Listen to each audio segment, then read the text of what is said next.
During dinner, Mia suddenly felt a wave of terror as a strong disturbance seemed to ripple through the air around her. Diners throughout the restaurant began turning toward the windows, staring at the sky outside. By the time Mia regained her composure, she noticed the waiter had frozen like a machine. Panicking, Mia rushed out of the restaurant. Once on the street, she saw pedestrians pointing skyward. Hanging in the air was what appeared to be a mechanical eyeball. Mia looked around in shock, confused to find the crowds completely calm as they pointed at the sky, her fear making her feel like an outsider among them. Suddenly, an eerie, piercing rumble filled the air, and the world grew even quieter. Nearby, a couple exchanged heartfelt goodbyes before turning their gaze toward the floating machine. In an instant, the life seemed to drain from them completely. Terror surged through Mia. A woman approached and questioned Mia, who could only respond with confused silence. Receiving no answers, the woman turned her attention to the sky and became motionless. The entire world seemed frozen in time, streets filled with statues of people, all fixated on the strange machine overhead.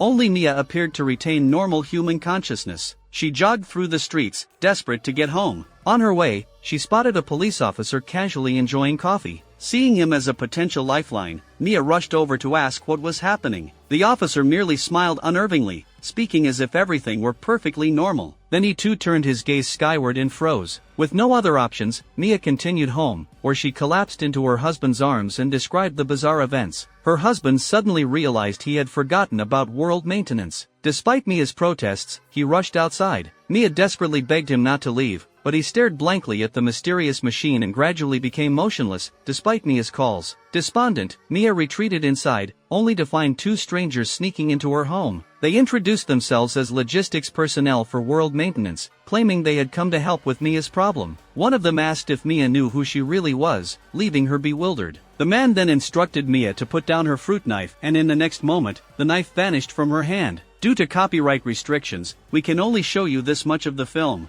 This movie is called The New Twilight Zone. If you enjoyed this preview, consider watching the full film.